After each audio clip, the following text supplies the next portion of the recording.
আমার মাথার মধ্যে একটা জোরে ঘুষি দিছে। মির্জা আব্বাস এত মিথ্যা কথা বলতে পারে এত জানতাম না। বেগম খালেদা যেহেতু গণতন্ত্রের কথা বলেছেন, তাহলে তারই দলের একজন স্ট্যান্ডিং কমিটির সদস্য যে নির্বাচন বানচাল করতে চায়। আমরা শুনেছি যে অ্যানেক্স ভবনে হলো আমাদের এজেন্টকে ঢুকতে দেয় নাই, শান্তি বাগের ওইদিকেও তারা ঝামেলা করছে, আর শাহজাহানপুরে বেশি ঝামেলাটা হচ্ছে, ওইখানে ডিরেক্টলি ভোট ডাকাতি চলতেছে এবং তারা চিন্তা করতেছে শাহজাহানপুরের যে মানে ডিরেক্টলি তারা আমাকে বলতেছে এটা মির্জা আব্বাসের এলাকা, আপনি এখানে কেন আসছেন? তা আমি তো ভোট যেহেতু করতে আমি তো সব জায়গায় যেতে পারবো, তারা বলছে সেটা মির্জা আব্বাসের নাকি এলাকা। তো আমরা বলেছিলাম যে আমরা যদি কেউ আমাদের আঘাত করে আমরা প্রশাসনের কাছে বলবো, ইসিকে কমপ্লেন করবে। ইসি তো কোনো উদ্যোগ নিচ্ছে না। আগেও যখন আমার উপর আঘাত করা হয়েছে ইসি কোনো উদ্যোগ নেয়নি, এবং যে আমাকে ডিরেক্ট মেরেছে এটা ক্যামেরার সামনে প্রুফ আছে, তাকে এখনো গ্রেপ্তার করা হয়নি। ফলাফল যাই হোক, আপনার অবস্থান বা আপনার দলের অবস্থান কি হবে? একটা হলো আমাদের জোটগতভাবে একটা সিদ্ধান্ত নিব আমরা পুরো বাংলাদেশে কি হচ্ছে আমরা দেখেছি যে প্রথমে সিল মেরে রেখে দেওয়া হয়েছে অনেক জায়গায়, এবং ধানের সিল মেরে দেওয়া হয়েছে অনেক জায়গায়, এজেন্টদেরকে তুলে নেওয়া যাওয়া হচ্ছে। সেটা আমরা দলীয়ভাবে পুরো বাংলাদেশের পরিস্থিতি পর্যবেক্ষণ করে আমরা ব্রিফ করব। তবে ঢাকা ৮-এর পরিস্থিতি শাহজাহানপুর ছাড়া অন্য জায়গায় আমি তুলনামূলকভাবে বেটার পেয়েছি। জয়ের ব্যাপারে আশাবাদী?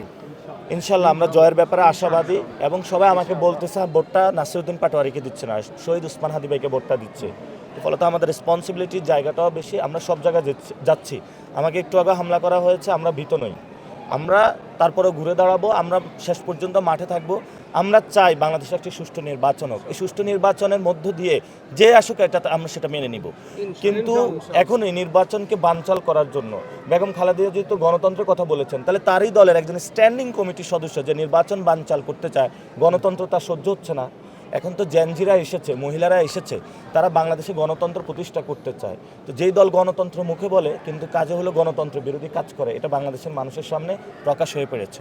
কিন্তু ওনারা তো আপনার প্রতিপক্ষ বলছে যে আপনি পরাজয় নিশ্চিত ভেবেই আপনাকে নাকি, এটা তো আপনাদের ক্যামেরার সামনে হয়েছে, বানচাল করার চেষ্টা আপনাদের করছেন। ক্যামেরার সামনে হয়েছে।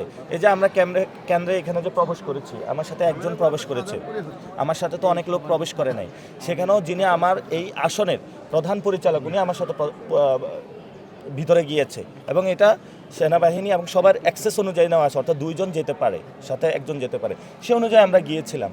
ভিতরে যারা এজেন্ট ছিল বিএনপির তারা এসে আমাদের সাথে হলো দুর্ব্যবহার শুরু করছে। মির্জা আব্বাস এত মিথ্যা কথা বলতে পারে এত জানতাম না।